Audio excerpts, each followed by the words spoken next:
Okay, so to continue our coverage over the new Thunderbolts, we actually pick up with new Thunderbolts number 6, 7, and 8. Now, these three issues are basically one-shot issues. They all have a different storyline, but they all can be put together in one video because they all do a great job getting us ready for later stories down the road. Now, with that being said though, if you are new to my channel or possibly just getting into this series, let me explain what the Thunderbolts are. Thunderbolts were a group of villains who had decided that they no longer wanted to be bad guys, but instead be good guys. And so right now they're trying to be a team full of good people. Now you do have some members of this team still kind of being like, bad and good at the same time.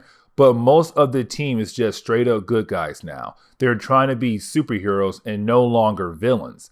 Now, with all that being said though, this is like the third team in the Marvel Universe, meaning that this is a third Thunderbolt series that we're covering. And the reason why we're covering this team is because this team actually takes place right after Avengers disassembled. And that right there is very huge to mention because with no Avengers team around, the Thunderbolts are technically the big team, the big A team. And so they have to deal with a lot of different problems across the Marvel Universe. And so that is why we're covering this series. Now, the big question everyone is having is if the Thunderbolts can be trusted, because this is the team that is the main team to protect the world, because there is no Avengers team that the public knows about. So they are wondering if this team can actually be trusted because they are worried that sooner or later this team could go down the path of being evil again. Except that is the moment we see a bunch of reporters interviewing another old villain who had begun the process of stopping the days of being a villain, but also beginning the process of being a good person in today's society. This guy brings up the idea that we have to remember the older team members used to be part of a team of villains known as the Masters of Evil. But that team did some messed up things, but they were able to turn good and show multiple times that they are good guys now. The big question is now, can the older team members show the new members that good is better than bad? Because the newest members are the ones who have a lot of issues and tiptoeing between good and bad. Now we actually do jump over to the Thunderbolts team, where we actually pick up with the radioactive man right now running some tests on Genis. Now remember, Genis is the son of Captain Marvel, the original Captain Marvel, Marvel. Now with that being said, at this point in Marvel Comics, Marvel is dead. He is no longer around. But either way though, the reason why Radioactive Man is running tests on Genis is because Genis, at the end of our last video, his powers have changed, and they're trying to learn why his powers have changed. Now, this is also the book reminding us one of the many problems with this new team, and that problem is Atlas. Because remember, at the very beginning of our video, when this team came together, it seemed like Songbird and Ab Jenkins could become a couple because they do like one another. But the problem was though, when this team came together and Genis joined the team, Atlas freaked out because Atlas knows that Songbird actually likes Genis more than Ab Jenkins. And so Atlas he really did beat down on Genis so bad, we were left to believe that Genis was dead because he fell in the ocean and he never returned until the very end of our video. But of course, with that beatdown and him being in the water for for a long period of time, Genis does not remember anything at all. And so it's Atlas kind of worrying that sooner or later, Genis is going to remember what happened to him, tell Songbird, and then Songbird could possibly hate Atlas as well. Now, the next character we're going to focus on is Joystick. And the reason why, because Joystick is actually a character that most fans don't care for, but she is part of this team. Now, the reason why she's part of this team is because for one reason, well, really two reasons: money and fame. Now, there is a third reason why she is on this team, and actually we learned that third reason back in our last video, because remember, when the team came together, they found Joystick and a bunch of other villains being pawns for some kind of betting game being run by a group called the Great Game Society, where people would bet on supervillains if they would win or lose. If they lose, that villain would die. But if they win, then the person who betted on them would get some money. But either way, Joystick was part of the Great Game Society, where she had people who would bet money on her to hopefully have her win so that they could win money. But either way, she joined the Thunderbolts to be protected by the Great Game Society. But that is really the three reasons why she's on this team: to be protected, the money, and the fame. But then we pick up with two other team members, which is Blizzard and Speed Demon. Now, Blizzard is a special case because Blizzard is only one of the newest members who is actually trying to be a good person now, no longer trying to be a super villain. But of course, he keeps hanging out with Speed Demon, and Speed Demon, he's on his team just like Joystick is, for money and fame. But also Speed Demon, he still does some bad things on the side, even though he's on this team that's supposed to be a team full of good people now.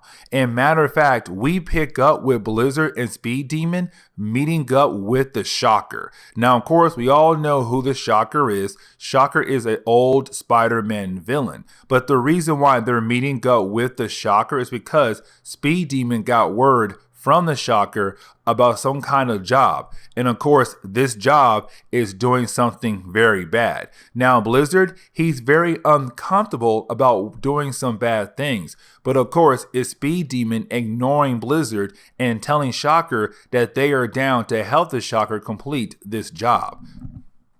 Now, you do have the book remind us that when it comes to this team coming together, one of the big questions a lot of people had was, who is going to fund the team, give them money? Because Ab Jenkins, their leader, he has no money. So who is going to give them money to keep this team around? And of course, we found out that Ab Jenkins was taking money from a Hydra leader. Of course, that leader was Baron von Strucker. But of course, you have Ab Jenkins say he had no choice. But Songbird, she is very upset because she learned about what he did. She found out that he took money from a Hydra leader, a bad guy. And you know how that sounds? A team full of bad people who are trying to be good guys were being funded by a bad person. That's horrible. That makes no sense. Why would y'all do that if you're trying to show the world that you guys are a group of good people now, not bad people? And so Songbird is very upset.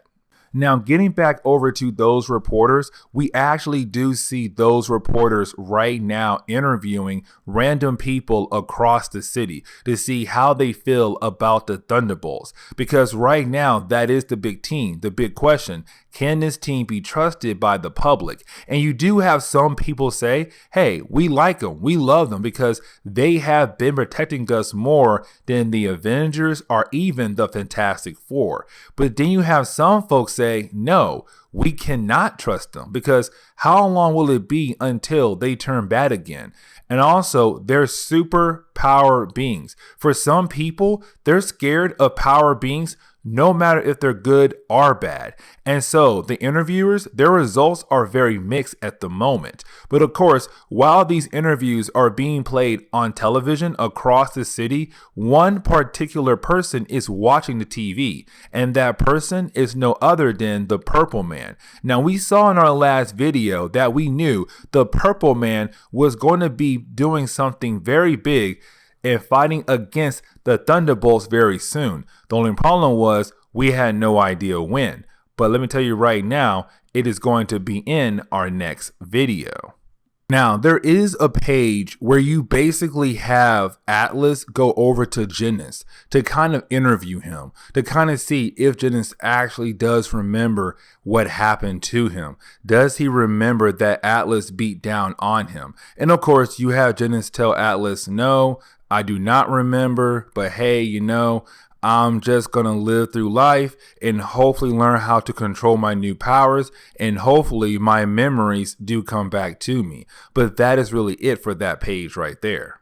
But then there is another page where we see the radioactive man right now meeting up with the Chinese ambassador, because right now you have the ambassador telling the radioactive man that he must stay in the USA. He must stay part of the Thunderbolts team. And the reason why is because some very political reasons, and that is why. And so, of course, he's being forced to stay in the US and being forced to stay with the Thunderbolts for a very political reason.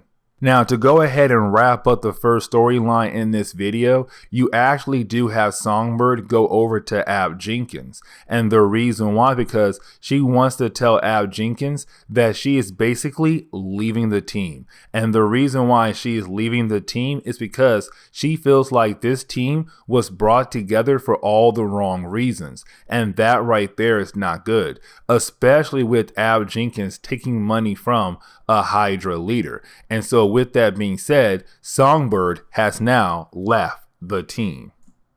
Now, when we jump into the second storyline of this video, we actually pick up with the Thunderbolts right now fighting against a bunch of villains that you're not going to care about because, again, they're not important for this storyline. But the reason why we're covering this section is because it is basically showing us that when it comes to the Thunderbolts, even before Songbird had left the team, this team did not really work well together. And so now after she is gone, you now have even more chemistry problems between the team members. And so at first, they're actually struggling against a group of villains that they should not be struggling against at all, especially when you have some powerhouses like Genis and also the radioactive man. But again, they are struggling. They are having a hard time. But after a few pages of them trying to work together to actually stop this group of villains, they were actually able to win the battle. But again, just barely though. But once they get back to the base, we do get another page where we do see that there are some tension between some members of this team, especially Blizzard and Speed Demon. And the reason why, because Blizzard is actually trying to be a good guy now. But you have Speed Demon actually still being a bad guy on the side to make some extra money. And so, of course, when it comes to Speed Demon, he did take up Shocker's offer on that job. Blizzard is not happy about it, but you have Speed Demon say, listen, who cares what you think? I am going to do that job. And of course, with Songbird being gone, it does lead into other problems for Ab Jenkins, because remember, he cared for her. He actually liked her. He wanted to be with her. But of course, now she is gone. And matter of fact, it is affecting him so hard that he's having a hard time repairing some of his old or older armor suits. But either way, that is the moment you actually have Blizzard ask the radioactive man if he's able to help out with something, because Blizzard wants to know if the radioactive man can help out with the idea of tracking somebody. Now, we actually do pick up with Songbird, and even though Songbird is not on the team, she's still going to be in this book for a whole lot of different reasons. But either way though, right now you actually have Songbird meeting up with Dallas. Now, Dallas was a character better known as Vantage, who was also part of the original Thunderbolts team. But right now, apparently Dallas and Songbird want to talk about Atlas, something very important about Atlas. But getting back over to Shocker and Speed Demon, we do see that Speed Demon is going to help out the Shocker whatever job this is. And matter of fact, the job is really more a Speed Demon and Shocker just stealing a whole lot of money. And that is really it. But the reason why the Shocker needs Speed Demon for is because there is a lot of security system around this place. And Speed Demon is just fast enough to basically take care of all those different security problems. But of course, while Speed Demon is trying to take out all these different security systems, that is the moment he is confronted by the Blizzard. Now again, Blizzard is a character who is actually trying to become a good guy. And so this is him hoping to stop Speed Demon and to remind Speed Demon that with them being on the Thunderbolts team, their main goal is to show the world that they're no longer bad people, that they're actually good people. And so Blizzard is hoping that Speed Demon would actually stop and realize what he is doing is wrong. But of course, Speed Demon is a bad guy to heart. He wants the money so bad. And so either way, you actually have Speed Demon take out Blizzard. Even though Blizzard thought he could actually take on Speed Demon has super speed, meaning that he can move so fast, Blizzard is unable to actually hit him with his ice powers. And so you have Blizzard knocked out, and then you have Speed Demon continue to help out Shocker, get the money, and both him and the Shocker leave. But right after they leave, you have Speed Demon actually tie up Blizzard under one of the bridges in New York. And we do get another page where you have the book tell us that Speed Demon is not completely bad. Like, he does have a little bit of good in him, because right after Shocker gets back home with his portion of the money, you actually do have Speed Demon come by, steal the money before Shocker can do anything at all. But right when Shocker realized who stole his money, that is also the moment you have the police outside yelling at the Shocker to come out with his hands up. So of course we now know he did get arrested. And so really it's just a book saying like, hey, Speed Demon is not completely bad, just mostly bad. And actually, you do have Speed Demon take the money over to Ab Jenkins, because Speed Demon also knows that when it comes to their team, they no longer have funding. They lost that funding when Baron von Strucker just disappeared. And so with that being said, they know that right now the team needs some money. The team needs the money to stay together. And so with that being said, you actually have Ab Jenkins say, fine, I'll take the money, even though I know this money could be illegal. I am going to use this money as a way to keep us together, as a way to fund us. And you actually have the radioactive man agree on this idea. But then that's the moment someone comes through the wall to actually attack the radioactive man. And that person is no other than Namor. Namor is here to attack the radioactive man. Now, to see Namor here actually attacking the Thunderbolts is very huge. And the reason why, because in our last video, the Thunderbolts actually fought alongside Namor and Mr. Fantastic earlier. And so to see Namor come back around after saying that the Thunderbolts could be someone he could trust and actually see working alongside, to see him coming back over here to actually attack them is very huge. And of course, he did not come alone. Matter of fact, he did bring a few Atlanteans with him to help attack the Thunderbolts. And so the first couple pages is really Namor fighting against the Thunderbolts until you have someone say, hey, let's stop all this fighting and figure out why in the world Namor is actually here and why he's trying to attack us for. And so that is the moment you actually have Namor tell the Thunderbolts that the radioactive man is actually killing his people. And what he means is that the radioactive man was so angry at the Fatum 5 for what they did to China. Now remember, the Fatum 5 was this terrorist group that came out of Atlantis, but technically not working for Namor, because they were trying to attack the surface world to get rid of it, but at the same time, they wanted to remove Namor as king of Atlantis. But of course, in our last video, the Thunderbolts were able to capture the Fatum 5.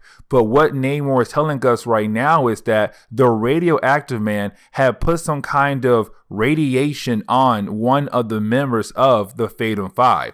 And so every single time that person breathes, he emits some kind of radiation throughout the area of Atlantis, which of course is now killing all Atlanteans in Atlantis. And so Namor is angry because Namor even said the Fatum 5 were not part of his people. They broke away from Atlantis to get rid of me, but to also get rid of the surface world. And so you're angry at one group, but now you're killing innocent people who were not even involved in the original situation at all. And so you have Ab Jenkins tell the radioactive man that you must help out because now you're killing innocent Atlanteans who were not even involved in the original problem in the first place. And this is the moment where you basically have the team break up into different groups. So you do have some team members who are going to stay behind because they feel like they should not be even bothered with this problem at all. But you do have some members actually go with Namor and the radioactive man to deal with this certain problem. But of course, this also leads into a different problem, which is that Genis, aka Captain Marvel, aka Photon, he does get confronted by Monica Rambeau. Now, the reason why Monica Rambeau is here is because she is actually angry at Genis because once again, he stole her name. Because there was a time Monica Rambeau was Captain Marvel, but then Genis stole her name. And so she changed her name to Photon. But here we are now, Genis is now calling himself Photon. And so he stole her name a second time. And so she is very angry and wants to attack him. Now, getting back to the Thunderbolts who had went down to Atlantis to hopefully deal with the radiation problem, you would think that with the radioactive man going with them, that he would actually do some good and just get rid of the radiation. But when it comes to the radioactive man, he's kind of like, no. Why would I do that? Because when it comes to Atlantis, they have attacked the surface world so many different times. And sometimes they have been terrorist groups that have broke away from Atlantis, but again, they still attack the surface world. The main problem is Atlantis. So why in the world would I help them out when they always keep attacking the surface world, including China and the USA? And so for the radioactive man, he's kind of like, I don't want to do anything at all. Now, you do have one member of the Atlantis Council basically tell us that within a day, every single person in Atlantis will be affected by the radiation that the radioactive man brought here to Atlantis. Now, you also have Namor try to bring out the child card, meaning that he tried to show the radioactive man a sick child, a child who's so young, she technically did not get the chance to fulfill her life, to live her whole life. And so it's Namor saying, you are killing this child, and this child is so young. She has not had the chance to actually live her whole life. And you're going to take that away from her? What kind of monster are you? But then that is the moment you actually have the radioactive man say, but here comes the big problem though. We don't know what that child could become because that child could actually become some kind of monster from Atlantis who goes on to attack the surface world. And so once again, it is the radioactive man putting his foot down and saying, I am not going to help at all.